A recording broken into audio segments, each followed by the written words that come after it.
Alright, what's going on, guys? It's the Boxing Genius here, and today we'll talk about Caleb Plant versus Canelo Alvarez, a fight that a lot of people are looking forward to. Today I'm going to explain why Caleb Plant has absolutely no chance against Canelo Alvarez, okay? First thing that we'll look at is the jab or his way of jabbing, where he bends at the waist, and not only that, but he also moves his rear foot all the way here.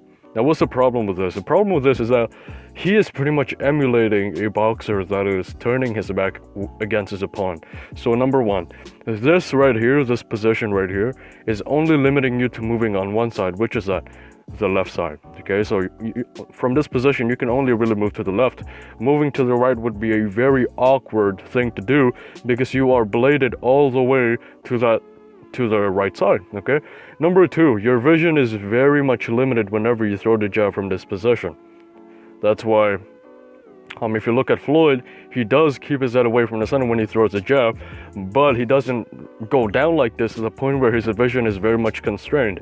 And the problem with Caleb Plant is that he goes down super low, and that opens him up for the right hand. And when his opponent throws a right hand, he's very limited in where he can move and the space that he has in order to defend that punch. So as you can see there, when he threw the jab, he only really has one choice, and that is to move all the way to the left. And as you can see here, when Uzcategui threw the right hand, he almost got caught with it. The only good thing that he did right there was to take his back foot and then adjust at the last second and then step back. However, against a guy who counters with the right hand pretty quickly, this is not going to be quick enough. Okay, he's going to get tagged by Canelo if he keeps doing this. And it's not going to be able to see that shot coming. Why is that? Because his vision is very limited whenever he bends at the waist. So again, here you're going to see the same thing happening. He's going to throw a jab, and then, let's just wait for like a few seconds. He's going to throw a jab, and then he's going to keep his head away from the center. Problem here is that he goes down super low sometimes, up to this position, okay? And then he resorts to smothering. Against a guy like Canelo, this is not going to work. Why? Because Canelo's going to take that step back, and he's not going to allow you to smother him, okay? He's going to counter you with an uppercut before you can even come this close to a guy like Canelo, okay? And don't get me wrong, I like Caleb Plant as a boxer. I just don't think he has enough to really hurt Canelo. Here it is again. He's going to throw another jab. Okay, stay in that bladed stance for way too long. And then it's very open right there for the right hand. Again, he gets away with it, but against Canelo, he's going to get tagged. Even against Uzcategui, he was getting tagged. Now let's talk about the jab, okay? Now, when we see Caleb Plant, there's really a pattern that goes on. He pulls back first. Okay, so he stays right here. He's going to pull back. And then at the second punch of his opponent, he's going to bend at the waist. Now, here's the problem. Okay? Whenever he's not leaning back way too much, okay? Right here, he gets caught with the jab. Why is that? Because he doesn't really stay on his bladed stance way too much. He doesn't have the reaction time to parry the jab of his opponent. Then as you can see here, there are moments where he takes his head kind of in the center, and he's not really in his bladed stance. Okay, the problem with that is when you're used to the bladed stance, and then you try to defend the jab of your opponent, okay? When you square up as a person who uses the bladed stance, it's going to be much harder to defend the punches of your opponent. And because Caleb Plant switches from the bladed stance to the squared stance sometimes, he gets caught right there. Here it is again. He's going to get caught with the same jab here. Because he puts a lot of trust in his bladed stance, he has a tendency to be careless sometimes and just keep his hand there, not preparing his right hand to parry the upcoming jab of his opponent. So as you can see here, his opponent threw a jab. He doesn't really have the reaction time in order to parry that jab. And he's very vulnerable to jabs, okay? I'm not sure why Uzcategui did not throw more jabs in this fight. But he should have, and I think against Canelo, that's going to happen as well. Canelo will just throw a lot of jabs at him. And eventually, Caleb Plant will get a bad cut on either one of his eyes, just like what happened in this fight against Uzcategui. And eventually, he's going to stop Caleb Plant or knock him out. I'm not sure which one is which, but I'm pretty sure he'll knock Caleb Plant out, okay? It's not like Caleb Plant is untouchable. he gets tagged, guys. Now let's look at this. Whenever he throws a jab, like I said, he puts too much trust in his bladed stance to the point where, he puts so much trust in his bladed stance that he doesn't know how to use footwork anymore in order to move away after he throws a jab. So as you can see here, when he threw it, boom, he doesn't really step back with his back foot no more because he puts a lot of trust in his weight distribution. He thinks that he's far enough. He thinks that he's gonna be hard to reach with the right hand because he has the bladed stance. But as a fighter with a bladed stance, you should also be able to use your footwork in order to step back and then expand the distance between you and your opponent. Good thing there, on the second jab he did it, right? So in the first jab, pretty careless, gets countered. On the second jab, he steps back right away. And that's what he should do, but unfortunately for him, he tends to stay in place whenever he throws the jab. And that's the same thing with Naoya Inoue. If you look at Inoue, he steps in so hard on that jab, and he doesn't really go out on time. He doesn't go out quick enough, and that's why Donaire was able to counter him, you know? All right, let's see another example here. He's gonna get countered again with the right hand.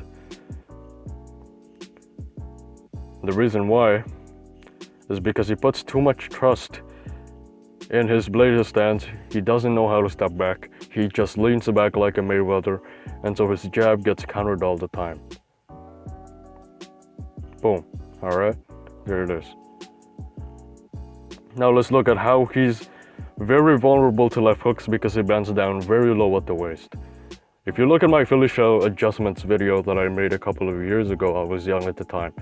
I cringe at myself whenever I watch that video. If you look at that, I talked about how your opponent can time you when you bend at the waist super low with the left hook or the left uppercut. And that's the exact same thing that we see from Caleb Plant. On this example, even though he wasn't really hit by that left hook, you can see how vulnerable his face is from that position, from this super low crouching position. You can see how vulnerable it is, and the only thing that really saves him is his ability to lean back super far like an Nassim Hamed. But against a guy who can cut the range pretty well, you know, like a Barrera, Marco Antonio Barrera, he was able to cut the distance pretty well, and he eventually caught Nassim Hamed.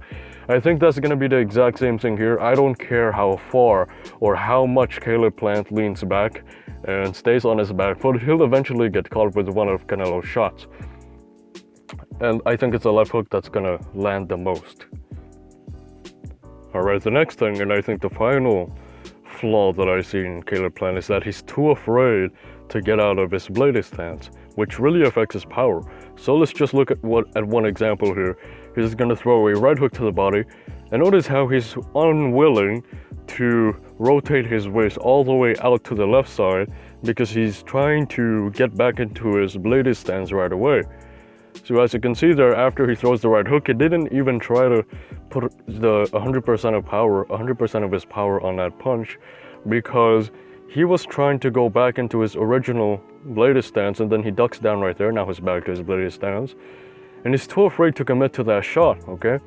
And this will really affect his power, and this will affect him against Canelo, because if you come into the ring with the objective of punching for position, it's not going to work with today's Canelo. It may work against the Canelo that Mayweather fought years ago, but the Canelo now is just too sharp. The Canelo now is just too strong, too durable to even be hurt and to even be frustrated with those kind of shots.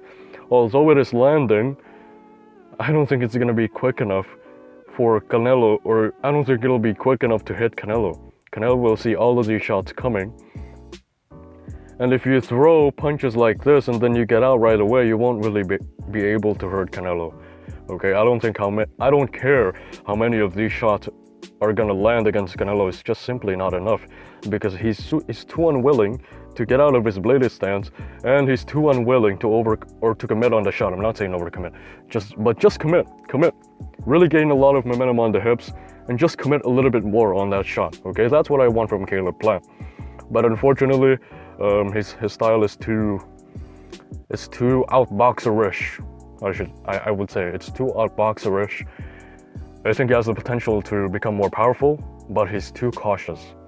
He's just too cautious at this point. And his work rate is simply not enough to beat a guy like Canelo. Alright, so that's it. I don't think Caleb Plant will have a chance against Canelo. If they fight 5 times, I'm picking Canelo 5 times. They fight 10 times. I'm gonna pick Canelo 9 times, and then the other one will probably be a draw, okay? That's it. I'll see you guys soon. Subscribe if you're new. Peace.